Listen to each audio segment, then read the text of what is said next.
বজোৱা হংস বজোৱা হিঙা স্বৰ্গ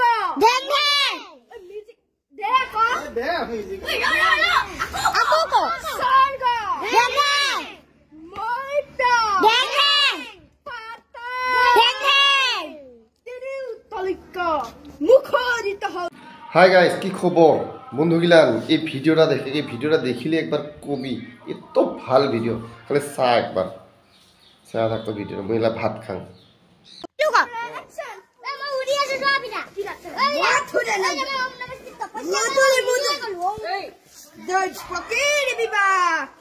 বাসুদেৱৰ সৈতে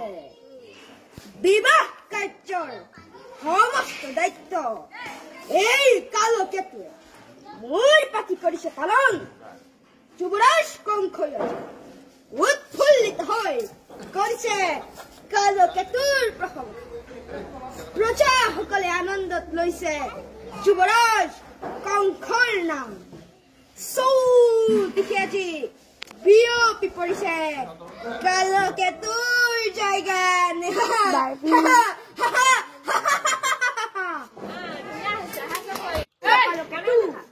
আনন্দিত হলো কালকেতু মই তোমাৰ কথা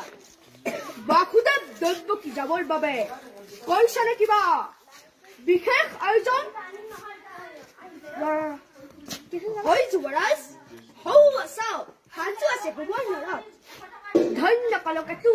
সাৰ্থক কালকেতু নাম তোমাৰ আনন্দ প্লাৱনৰ কৰা আয়োজন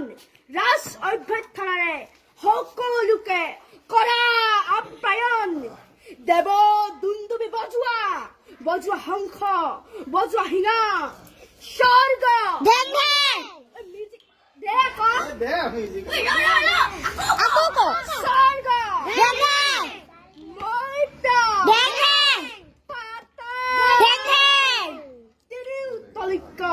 মুখৰিত হওক মাংগলিক ধ্বনিৰে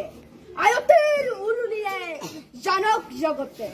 মথুৰাৰ অধিপতি কংসৰাজৰ ভগ্নীৰ বিবাহ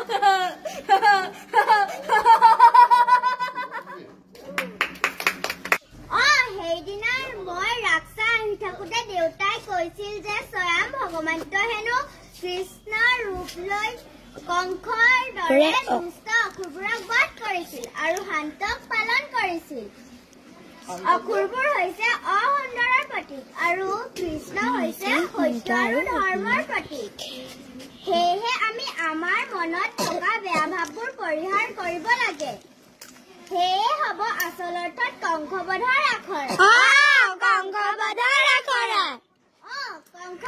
আখৰা আৰু কি কৈছে জানা কৈছে যে পৃথিৱীৰ প্ৰত্যেকটো শিশুৱে হেনো একো একোজন কৃষ্ণ গতিকে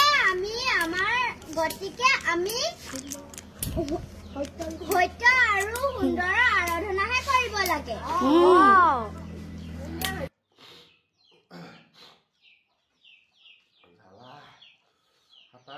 ঝালা